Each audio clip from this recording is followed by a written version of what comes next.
Welcome. We are so glad to have you with us here today. I'm Nancy DeBoer from She Leads Michigan, and we are having this program called She Speaks as we do every Monday at noon. Today, we have a terrific trio of women who are making such a difference in all different ways, their own unique ways in the state of Michigan. We have Heidi Scheer, who is Mrs. USA in 2020. And we have Annie Schiller, who is the horse whisperer. That is going to be really intriguing. And we also have Laura Nichols, who's going to give us some ideas to kind of freshen up our palette with color for this spring. So we're thankful to have you here with us today. And let's start with Heidi, who is going to talk to us about that amazing journey from being Miss Michigan to Mrs. USA and how she has helped people in understanding the world of autism. So we're so excited to have Heidi with us here today.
We are so glad to have you with us here today, Heidi Scheer. Thank you so much for taking time out of your busy schedule. I can't imagine how many events you have to pack in, and this is 2020. You were also Mrs. USA in 2019, but COVID kind of changed the pageant schedule, and so you have been blessed with a double portion of rain, which is so amazing and so delightful. I heard your photo was at Times Square recently. How did that work out?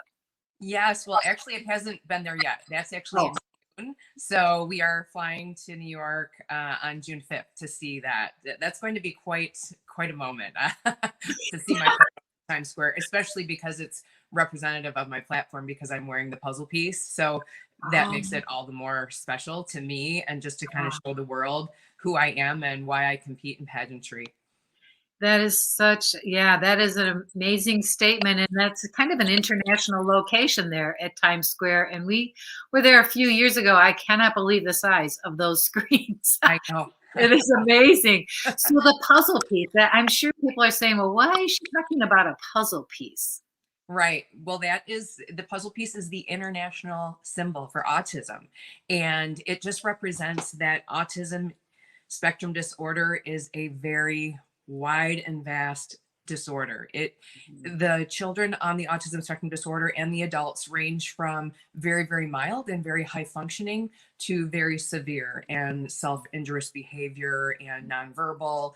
And so it's a puzzle because they're all unique. They're very, very different, and different therapies help different children.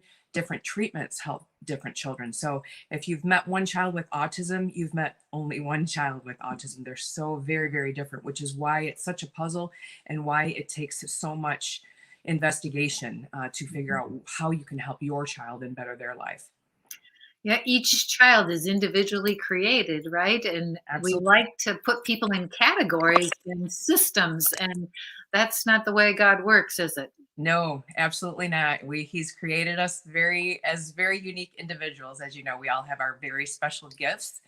And boy, I have learned a lot through this journey, and he's opened my eyes to a lot of those gifts, just by bringing this situation to our home and to our family, and teaching us that we are all a lot stronger than we ever thought. And with his guiding and his grace, we make it through. So what is the situation that he brought to your family? Well, when my son was 3 years old, he was diagnosed with autism. He was developing as a normal little baby. He met all his milestones. He was babbling and singing his ABCs. And all of a sudden, he lost his voice and he stopped babbling. He stopped responding to his name. Every time we would call his name, he wouldn't respond. So we thought, oh, he's losing his hearing. Something's going on with his hearing. We had him tested. His hearing was fine. But what we found was that he was becoming disconnected from everyone, every family member, every situation, and he was kind of fading into his own little world. And soon after that, we had him evaluated by the school system. They said he was speech and language impaired. We put him in an early childhood program when he was only not even 3 years old yet. This happened before the diagnosis. And it was there that we thought, oh, there's something more that's going on, because he can't communicate with the other children, and his anxiety levels are building. He's starting to bite children, starting to act out. And so then we had him move to another classroom, and it was there that we found out, okay, there's more to this than we are being told. It was a speech and language therapist that actually came to us and said, you need to get him evaluated. I think he's on the spectrum. I'll never forget that day. It was the most devastating day of my life. But I thought, you know what? Okay, what do we need to do? What do we need to do to help this situation? I am going to get on the computer, which is what I did. I got on the computer Friday afternoon at 4:30, and I stayed on till about Sunday night with a little bit of rest. And I found out there was a lot of things that you could do to help children with autism. It wasn't a hopeless journey. There was a lot of hope from a lot of families who had walked before me, and I was going to do everything I could to help my child and to help Gannon to bring his voice back. And there were times when I was very, very discouraged. There were times when many people told me, including professionals, well, there's really nothing you can do. Hope for get them some speech therapy, some occupational therapy, and just kind of hope for the best. And that's what today a lot of parents are still being told. In fact, I was just made of this aware again last night with another contestant who reached out to me, and she met somebody this weekend who was having trouble with her children, and the physicians that she had been in touch with have given her no hope. There is so much hope. And I'd like to share a little bit of my story to share that hope. Yeah. So we were told that our son may never speak a sentence. Okay, when we finally brought him to the medical professionals and the therapists and the psychiatrists and psychologists, we were told he may never speak. He may never tell you that he loves you. He may never have friends. He may never be taught in a general education classroom.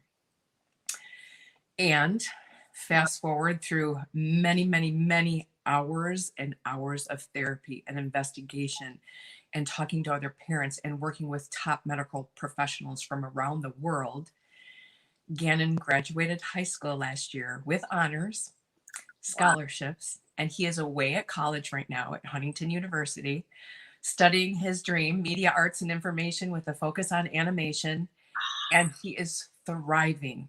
He has also spoken. The little boy that was never supposed to speak has spoken at international conferences to share his message with parents and caregivers and physicians from all over the world. Wow. That is just so inspiring. It makes a mother cry, that's for sure. It does. Oh my goodness. Yeah. Beauty for ashes, right?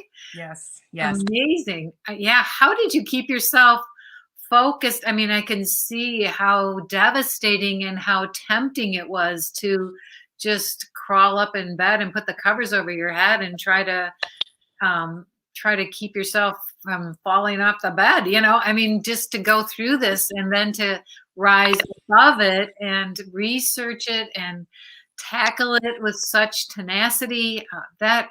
How did you do that, Heidi? I can say that it was my faith. How did I do it? With the love of my Lord and Savior Jesus Christ, because I turned to him for many, many, in many, many moments of desperation. I turned to my church when it came to a new protocol for Gannon. I would bring everything to the prayer warriors and put it right out there and say, please, please, Lord, let this heal my son. Let it heal his body. Let there be no negative, circumstances that arise from it. And that's what got me through. Literally every day was prayer. I remember, because I have two other children. I have a son that's 18 months older than Gannon, and I have a daughter that's 3 years younger. So right when Gannon was diagnosed, I had a newborn that refused to take the bottle. So I, I was her sole source.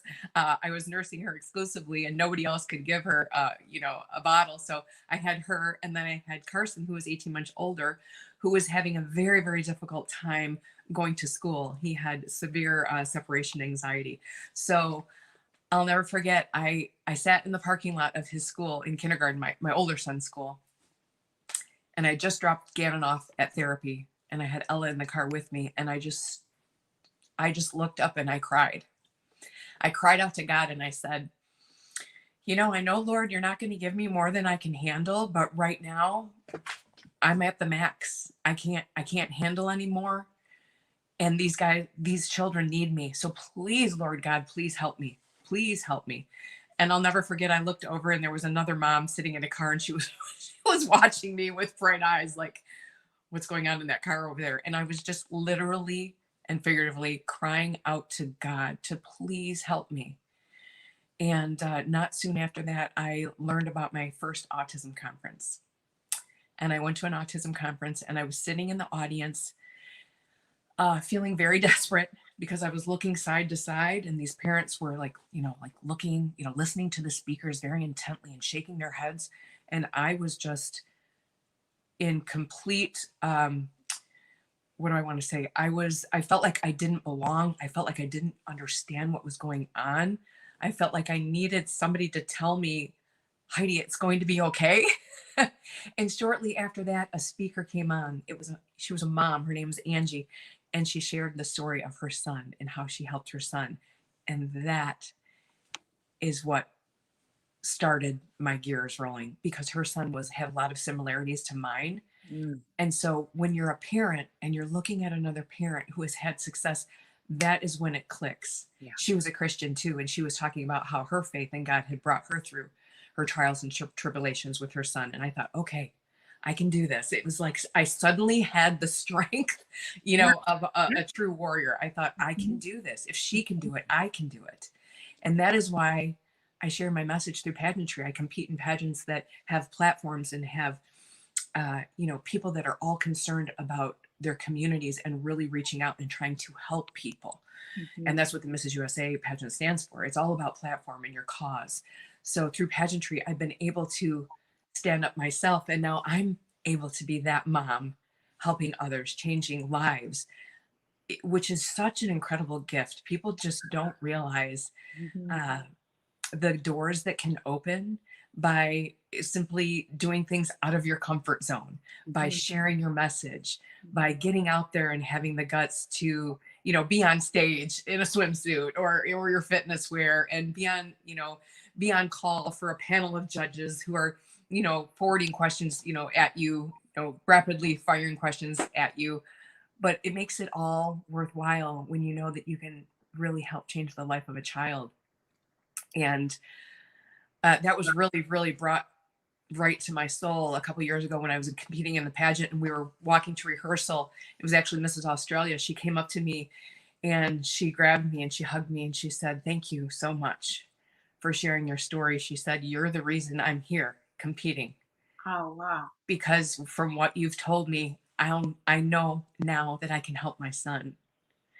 Ah, I was just, I just thought, thank you, God. Yeah. Thank you, God. What a gift. Or one time I received an email. I spoke at an event, and one of the moms there had twins with autism, both nonverbal. She emailed me about 3 months later, said that she had contacted my physician, was doing some of the same protocols, and one of her sons spoke his first words. Oh, That's the crown, right? That's yeah, right. That Yes. is what it's all about. Like actually being able to go out there and help parents and caregivers change their children's lives. It's been such a blessing. I can't even tell you. I'm so thankful every day. So I'm thankful for my faith.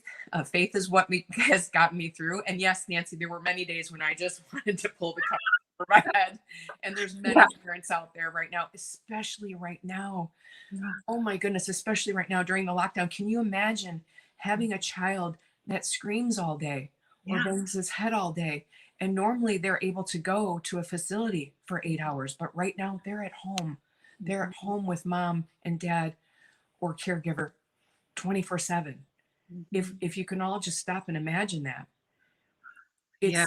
It's so imperative that we get the message of hope out there and the treatments that are available, and also pass legislation that brings more funding to programs that actually help families. That is what we need so desperately right now. And that's what's another thing that I've been trying to bring light to. And I actually am heading to Lansing in 2 days to speak to several representatives about that. But there is hope, Yeah. but we have to speak up. We Yeah. have to speak up and speak out and be not.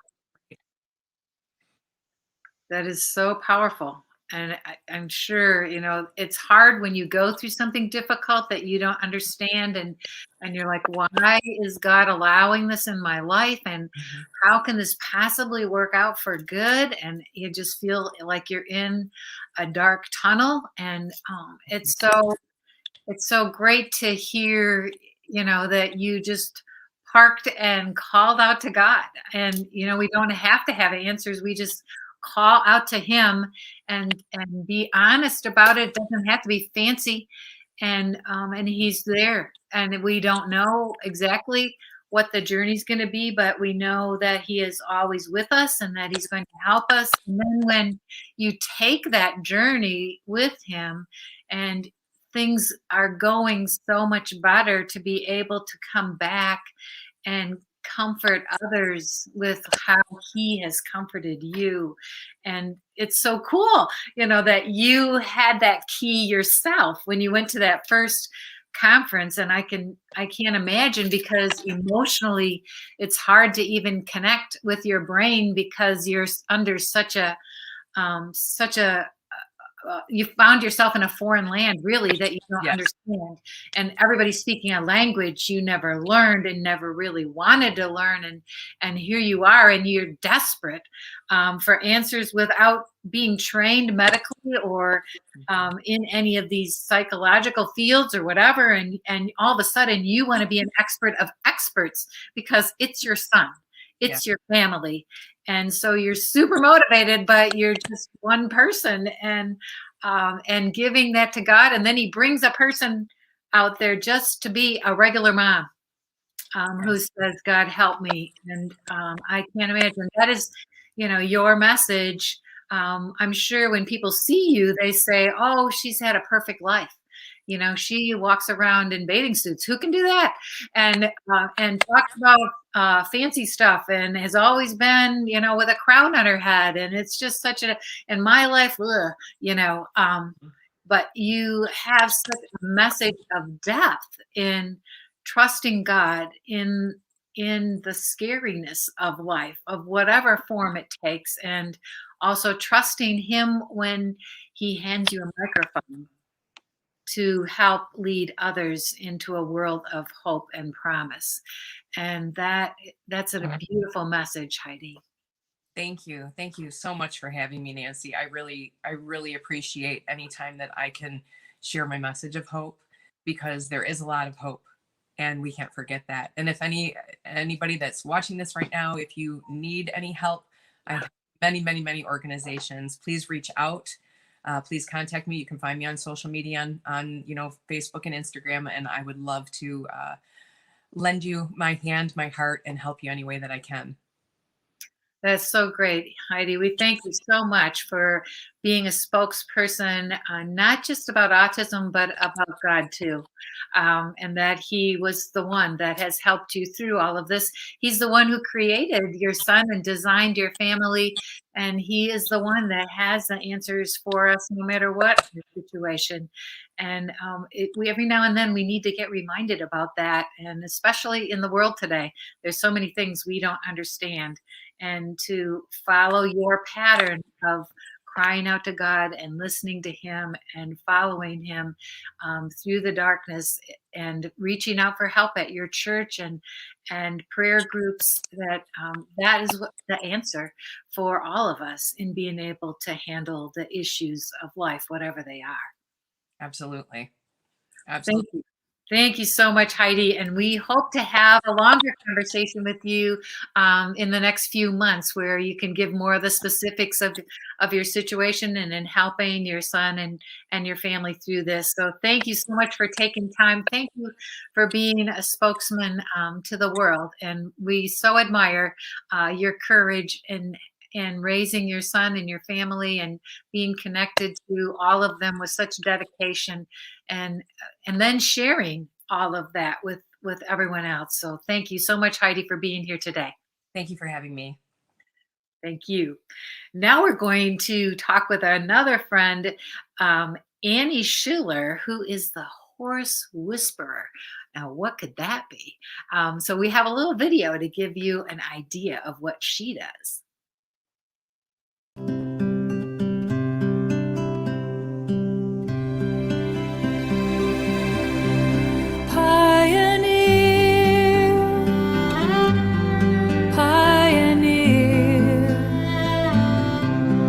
Keep pressing onward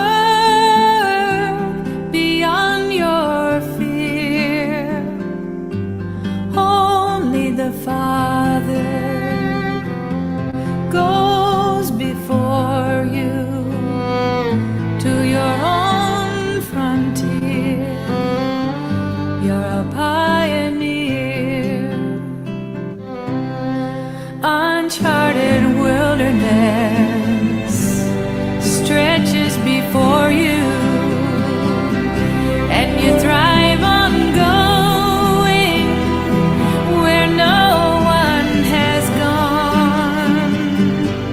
Still it gets lonely when darkness deepens, so sing by the fire until the dawn. You travel light, you travel alone, and when you arrive,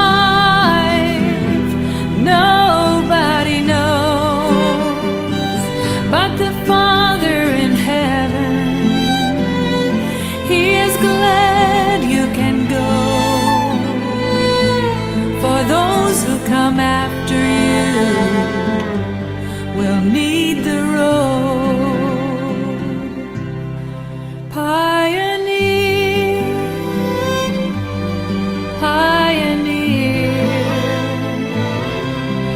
keep pressing onward beyond your fear. Only the Father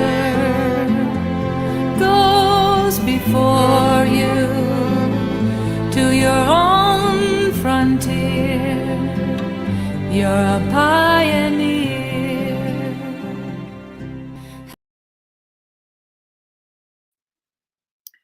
Whoa, such a pioneer. That's such a beautiful song. It's perfect for what you're doing, Annie.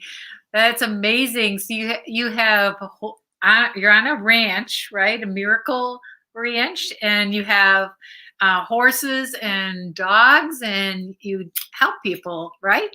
Yes, I do. I try to anyway. Yeah. Well, that's so simple but profound. How did you get into doing this? Well, it's been so many years, and I think, after I come to the Lord, I had just a heart. God, use whatever I have to glorify you. And for me, it's, not but I love my horses. I love my dogs. And so literally I just thought, I just offer them up to you, Lord, use them however you will. And over the years, I've really found my niche in doing therapy work with my animals and using them to share the gospel. And so I just think anything, however, like you said, it's simple, but whatever we offer to the Lord, he can take, right? Just like that little boy did. He offered his lunch to him, basically whatever he had, and Lord can multiply it. So that's kind of what I do. That is such a beautiful, those pictures. Oh my goodness, they just bring tears to your eyes because you Yeah. can see the joy that those animals bring to people, and you can't quantify it. And they know that you don't. Whatever that animal's reaction is to them is a pure affection type of thing that is not forced, right? It's Right. an emotion kind of that comes from an animal, and there's a kind of a connection with people that we don't really understand. That's right, Nance. And so many times, people have been wounded by people, Hmm. but it's usually an animal that can bring them such comfort. And I just find that over the years, I've seen just the animals bridge the gap to God's love. And so I've had people like my horse Snickers. He has a story of being just completely broken. He came with lots of scars. He came with lots of baggages. And he's such an inspiration of what can happen if we put ourselves in the master's hands. And we talk about Jesus as being the ultimate horseman, the ultimate trainer. And I've had people just break down and say, that was me. That was my broken life. And it brings them inspiration. And they come and hug Snickers and, the animals, because like I said, they're just loving, Mhm. and they connect with people in a way that we as humans can't. No, I know. That is so precious. And, that an animal adds a dimension to someone's life that we don't, maybe many times we don't even anticipate that could be such a connection. You told me a story about a gentleman named Richard and how dog therapy helped him. Could you tell us that one? That's I'd be glad to. It's one of my very favorite stories, and it's just so meaningful to me. So I go to this facility often, twice a week, and we go on Wednesdays and Sundays for church service. And I was training up my new little dog, Huckleberry, and he was just 12 weeks old. And I usually take my other two labs, Preacher and Lucy. Sometimes my horse, Noah, goes too. Just depends how many people I have helping me. And anyways, this little dog gravitated toward this gentleman and laid at his feet. At 12 weeks old, he left me, the other two therapy dogs, and just laid at his feet. And I thought, wow, this is really odd. Yeah. And I took a picture of it because it impacted me so much that this little dog that was very attached to me would leave me to go lay at Richard's feet. Wow. Yeah, I love that picture. That's amazing. So that was the first time Huckleberry ever went to that facility, and he was fresh to the world of therapy. Is that what you're saying? Fresh to the world of therapy. And that's the picture that you see on the left there that I snapped.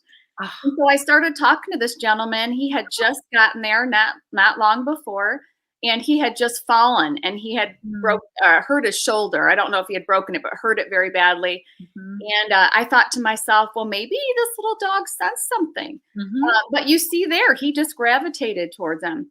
Well, as time went on, this little dog would do it every time. He would highlight this man and want to just lay at his feet. And here he's a young pup. He's really energetic. He's an Australian cattle dog, so they're very, busy. Yeah. He loved this gentleman. And so it finally dawned on me, kind of like, duh, Annie, God's speaking here. There's something going on here. And the next thing you know, I started talking with this gentleman and just finding out more about him. Come to find out, he had no family, none, absolutely none. Nobody came to visit him. In fact, there was a local lawyer that handled all of this stuff. And I thought, oh my goodness, now I see why this little dog, how God was using. Yeah. And so I started calling Richard the chosen one. And so when we would go visit, I said, Richard, you're the chosen one. my little dog chose you. And he started crying. He's never felt like he was the chosen one. He felt so rejected because he had no family, no friends to come see him. I mean, nobody. And this little dog that chose him, 2 years later, you know, he didn't really want to do anything church service. He was very depressed. And because of the love of this dog and realizing he was the chosen one, before he passed, he would help me at church services. He played soccer with Huckleberry once a week after church service. He knew he was loved. We read scripture. And I know it was this little dog who chose him to talk to him about God's love. God chose him personally, just for him there. And Richard now has passed away, unfortunately. But they allowed us in because he had no family, and Huckleberry and I were his family. And it was just such a great honor, and to see the power of the puppy and how God used this little dog to bring, look at that smile, just blesses my heart.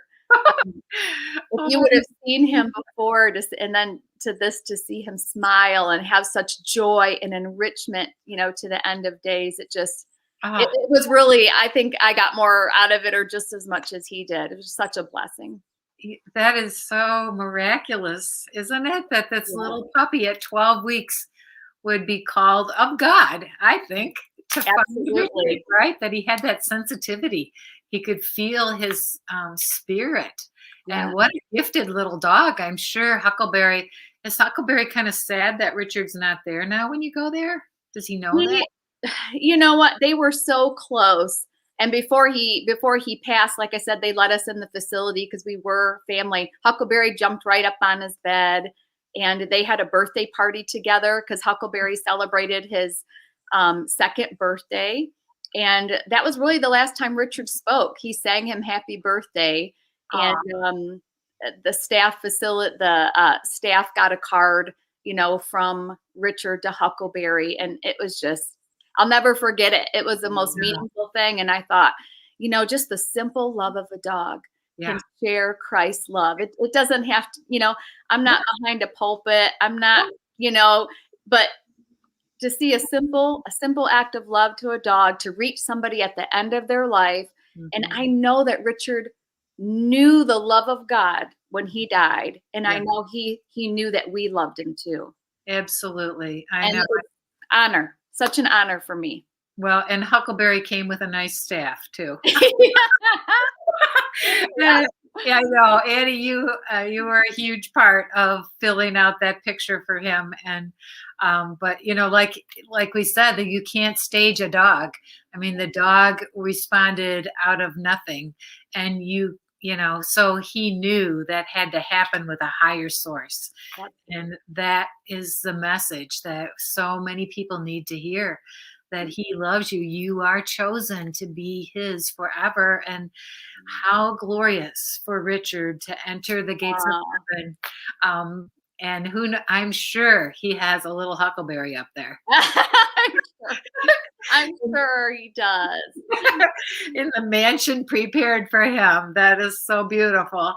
Yes. That is wonderful. And so you don't just go to facilities, you also work with other people that may need some friendship and some camaraderie with an animal. I know you have reach out to Alzheimer's patients as well.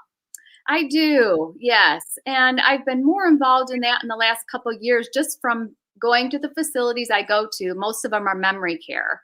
Okay. And I've always had a real sweet spot for seniors, always. And after going for so long, about 25 years now in Lenawee County, there's so many that doesn't have families. Yeah. And especially those suffering with Alzheimer's and dementias. There is a real misconception of they're no longer valuable anymore. And what I have found in a lot of facilities is family members or whoever drops them off and never comes back. And you don't think that happens, really. You hear of that and, you know, you don't think it happens. I can tell you personally, it happens way more than it ever should. And that breaks my heart, because I just feel the heart of God is to honor our elders and honor our seniors. And I find that even if those who have dementia and Alzheimer's, I want to see them enriched and full of joy and in full of the love of God, and know they're loved until they take their last breath. Mm-hmm. I think they deserve that. These are our veterans, our grandmas, these people that have served us.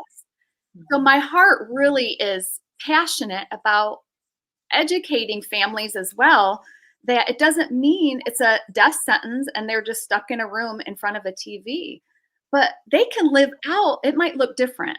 Yeah. But they can still live out the rest of their days enriched with life and enriched with joy. And if that brings dogs in or people in or music in, I just think that we need to do that more for our elders, and especially those with memory care issues. Yeah. And even if it's just a few moments of joy, it's joy they didn't have before, right? That's exactly right. That's exactly right. And they can live in the moment.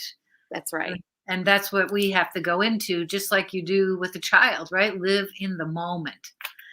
And yes. And so many, oh, sorry. No, go ahead. I said some of the misconception too, especially with Alzheimer's or dementia, is when they can't communicate anymore verbally. A lot of times, people will say, well, they don't know I'm there anyway, or, they can't talk to me. But I often find there's a light bulb that goes on, and this is part of my passion, is to educate people that there's more ways to communicate than verbally, right? When I smile at you and interact with you and I look, right at you, I'm engaged with you. You can sense the love that I have towards you. And so that's something that I've been a little bit more proactive about, is helping families to know how to interact and how to care for those with Alzheimer's or dementia.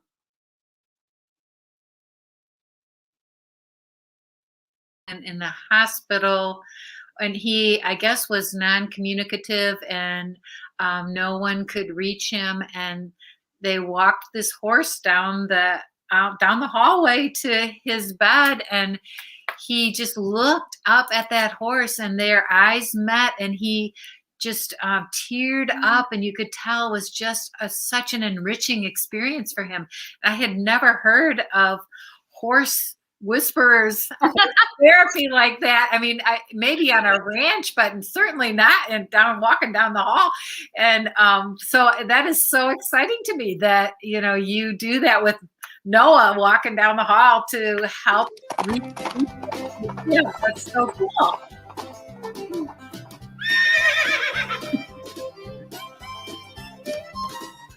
Annie, where are you guys going? We're heading to the hospice home in Lenawee. Awesome. They'll be so excited to see you guys. Hoping to brighten their day.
That is so precious.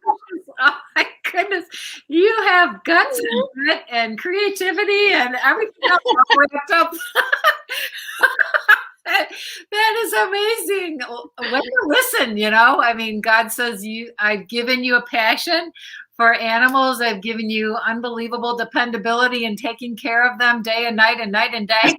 And I want you to now share that with people in whatever their situations. And that is so beautiful, Annie. We just, what an inspiring uh, mission you have taken on in so many dimensions, because I'm sure we talk about Alzheimer's patients and people in facilities that are feeling alone, and then I'm sure there are people that go through trauma in their lives, and sometimes people don't have the words and don't have the little neat answers to the difficult things that people have gone through.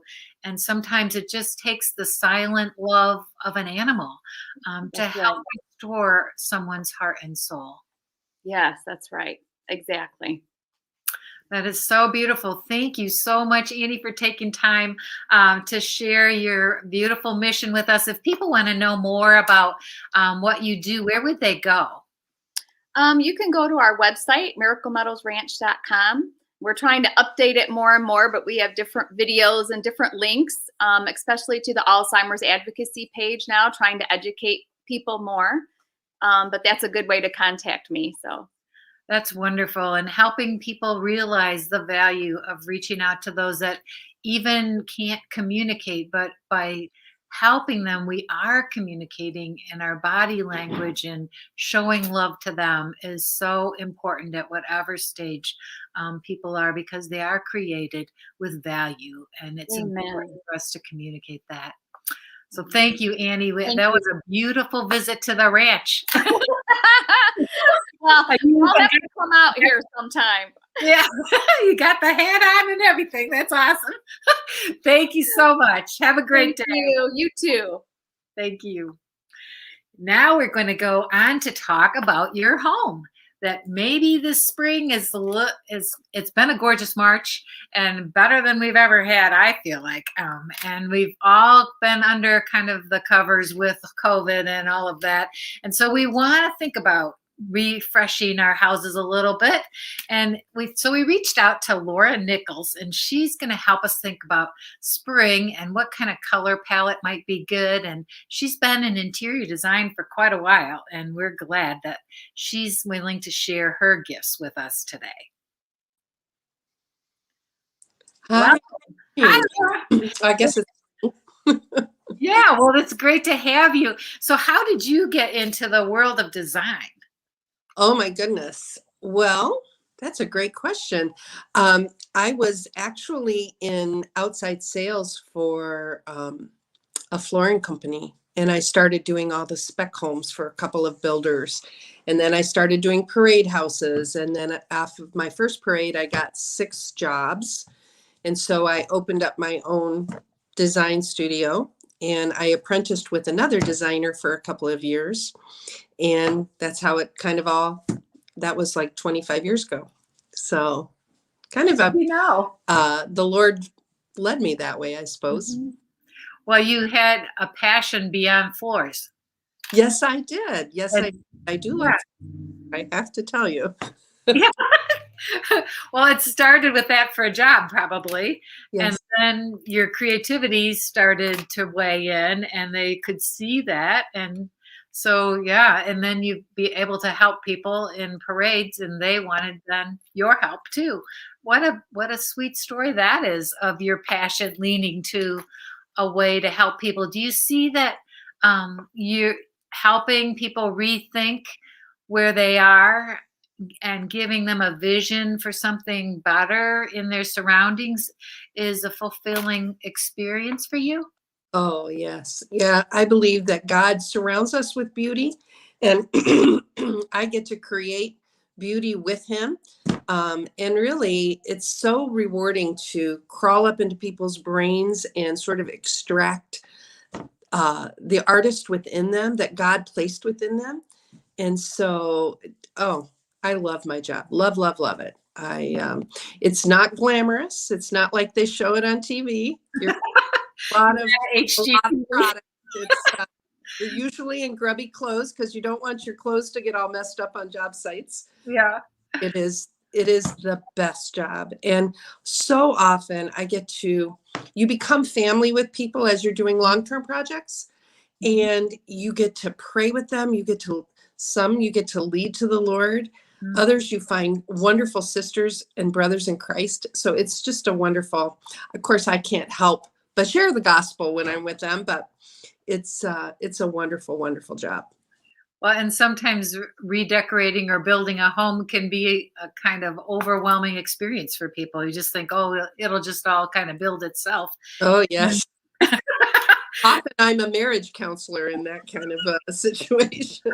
I'm sure, because sometimes married people don't agree. I don't know if you ever noticed that. Or come from different perspectives, different ways of thinking about how things should look. And so, yeah, you're always navigating relationships, aren't you? Absolutely. Absolutely. And you always want everybody to feel like they've had a part in it. Often we sort of dismiss the husband's point of view, and we want him to be heard as well. Yeah. Although slightly less than the woman, I should say, you know. Woman is kind of the heart of the home. That's right. That's Right. But an unhappy guy doesn't make a very good home, right? Got to work together. That's great. Yeah. So as you thought about spring this year and what kind of things would be good for people to do, and as you're working with clients, has there been some kind of a theme this year that you could maybe share with us, even though we're not paying for your advice? I would love to. I'd love to. Mini makeovers are my absolute favorite thing to do. I love to just go in for a couple of hours.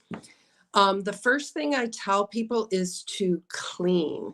Spring clean, get all the cobwebs out, get anything that you don't love. If you have a brown Afghan left over from winter, which was perfect for winter, but it's not really going to work for spring, put it in a tote, put it in the basement, clean your environment.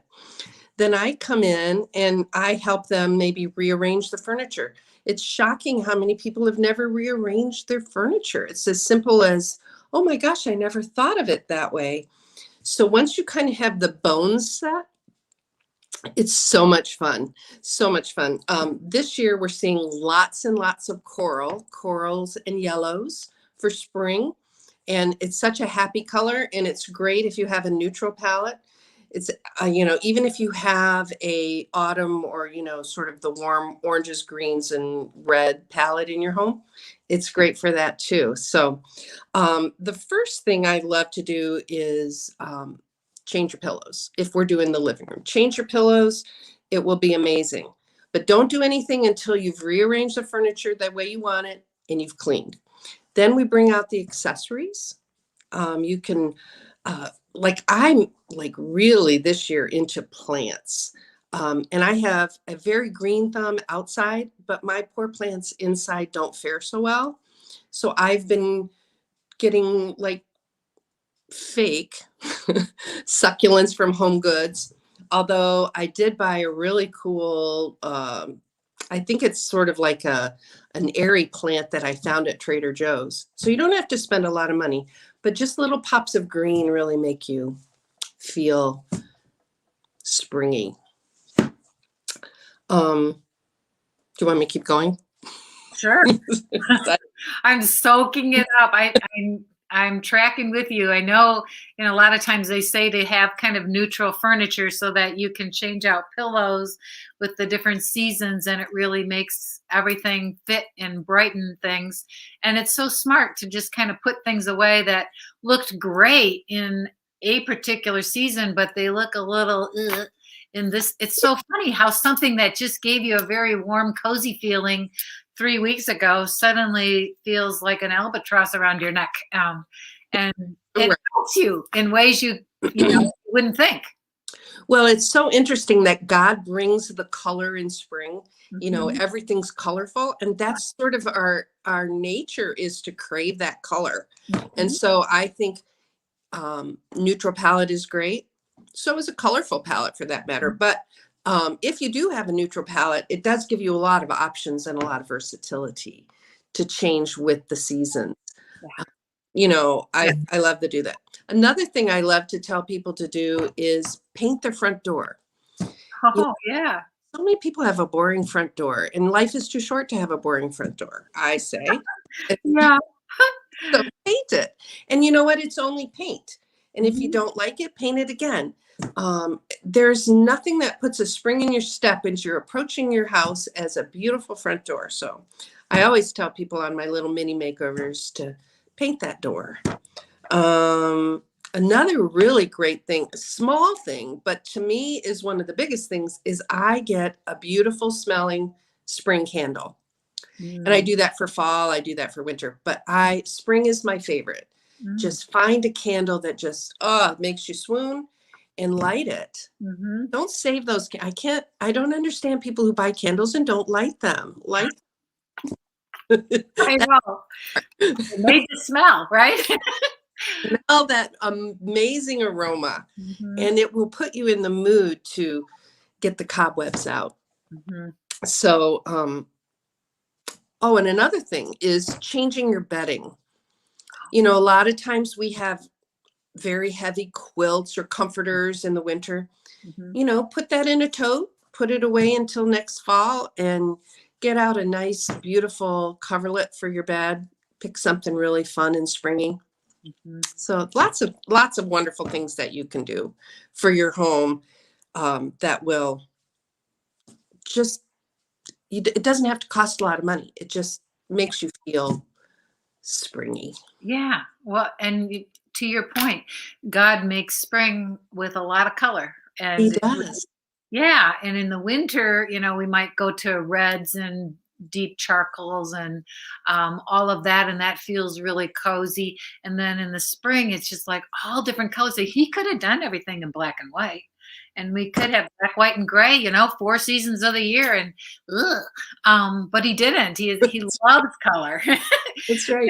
And when he designed the tabernacle, he had them getting all kinds of rich color and fabric and jewels and everything. It's all part of the beauty of creation. And so reflecting that in our houses and even starting spring a little early with color, I think refreshes your spirit. Oh, absolutely. Absolutely. You can be so discouraged when it's just so down and overcast, and then just the sunny day. And I agree with you. We've had a wonderful March. It's been beautiful. Great. Yeah. Yeah. Well, you know, in this She Leads Michigan organization that we're both a part of, we started with an event that was kind of unusual in the world today. And the original invitation that we received and that you were a part of designing was a tea in downtown Lansing in the Anderson building. And that was a way to honor women that had been serving the Lord in different capacities throughout the state. And that was such an intriguing invitation to come to a tea in Lansing, also sponsored by Brana Colley and Liz Doyle as the co-founders of that event. And so great that you, Laura, were willing to help with designing all of that and rolling it out in such a beautiful way. Every woman that attended that felt so loved and special, because it wasn't just another old, event. It was done with such opulence and beauty. Can you explain to us a little bit about how decorating helps to communicate value?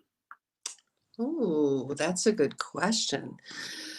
You mean our own personal value or just the value of life? I guess in doing your event, in presenting this event and being willing to stage this event, I'm sure that in the back of your mind, you're like, I want to communicate value. I understand. To attendees. Well, so for the impetus of the first tea party and the second tea party, my friend Liz Doyle talked a lot about a tea party that she was invited to by the Queen of England. And she went to the Queen's tea party. And she said, I would like it to have sort of that feel. And I said, well, that's such a small thing for me to do, Liz. I'll just jump right on that. You and the queen. So I just crawled into Liz's head and looked at some pictures of her at the tea party. And it was really Liz's vision that I executed. So I don't want to take any credit for that, but I believe that women in general don't take we're always serving other people. We're always serving others with our gifts and talents, our families, and we don't take the time to just really pamper ourselves. And so that was really the goal, that we wanted these honorees for She Leads to just feel almost like that they were at a spa for the day, and that, they had delicious food, delicious beautiful flowers. I guess we don't eat flowers, beautiful flowers, just to create an atmosphere that God made you so special and he wants to celebrate you. And that was really Liz's vision. And that's what we ended up. And we had a tremendous team of workers. Oh my goodness. I don't even want to start listing all of them. They were amazing. There was like ants working all over the premise. They were just the heart of those women was just astounding. So it was a great event. Yeah, and that was wonderful. And then the next year with COVID, we were able to go out on the lawn of the Turner Dodge Mansion. Isn't that beautiful? Oh. Beautiful venue as well. And you retooled and readjusted for that. It was gorgeous as well. And I do think the way we serve the people around us and the way we put on events and the way we present our homes, it is all part of communicating value. Oh, I agree. I agree 100%. And I think that oftentimes, I do a lot of events. I do a lot of weddings, and, people have a vision for what they want, but they just can't quite figure out how to get there. And for whatever reason, God has gifted me in that area. And, I couldn't do your, tax preparation, but I can help you with your event. And that's what I do. And he's just amazing. And I do think that events do speak about, in your home or your event, how you present that speaks a lot about who you are, and you want to convey that to the world. So that's what I do, is I help people. Yeah. Absolutely. Yeah, that's a beautiful story. And it is so cool how God creates abilities within us and passion to pursue with those abilities in serving other people. And as we help them, we feel fulfilled. Oh, absolutely. 100%. Yeah. Well, thank you so much, Laura, for helping us think about all of those things. And I think we have a video of one of those teas that you helped with, and we can maybe see what that looked like. It's time to rise up.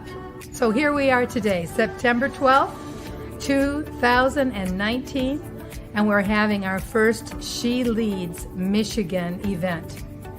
I believe that it is very, very important for Christians to be involved and be politically active. And I believe that today, as never before, is a day when God is really urging women to arise and be everything that He's called them to be. There's no limits to what a woman can be. I live by faith. I lead by faith. In the military, we rely on our faith as we carried out our missions that were given to us. So many years, women felt they didn't have a voice. Yet we know that we're our child's first teacher. The women in our society have so much to share, and we need to understand our gifts. We encourage everyone to be part of the solution, not just whine and cry about what isn't right and perfect, but to join together and being a true community and being part of the solution everywhere we can.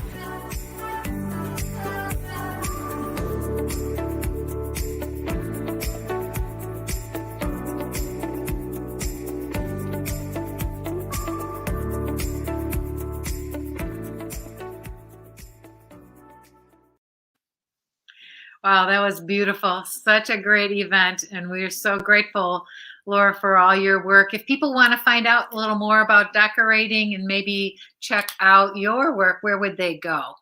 Well, I have a Facebook page, and it's Interiors by Laura Nichols.